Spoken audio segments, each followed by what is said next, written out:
It's not exactly gone in 60 seconds, but this heist is still leaving some Johnson County car owners without a ride. Ryan Kath is live with their warning to people buying and selling cars online. Ryan?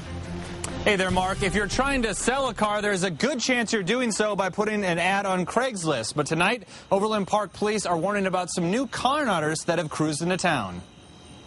You know, I'm just walking around the car showing them a little scratch or a little nick. Phil Rackers decided to part ways with his Toyota earlier this year, so he put an ad on Craigslist. Before long, someone contacted him about the '05 Camry. He asked if I could show him the car, bring it to him because he didn't have transportation. The guy asked to meet Phil at the Sprint campus for a test drive, and he showed up dressed to the nines, so Phil figured he must have been a worker here. But it turned out that was all part of the scam. Phil let the guy test the blinkers and the brakes, at no point sensing warning signs.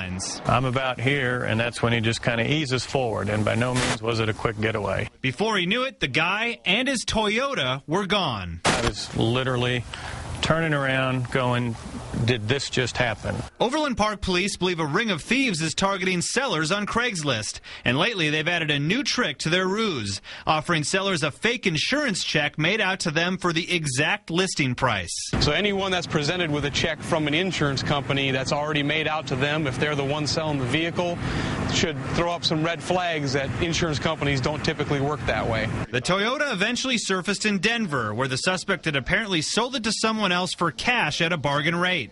Phil got the Toyota back, but the unlucky buyer was out the cash and the car. I definitely am a lot more skeptical than I used to be. A lesson he'll keep in the rear view the next time he decides to put a car on the market. Ryan Kath, NBC Action News. Now, please pass along these tips for protecting yourself when buying or selling a vehicle. Always be wary of any other payments other than cash. Meet a potential buyer at a bank where you can verify that a check is good. And if you are buying, be suspicious of anything listed far below the market value.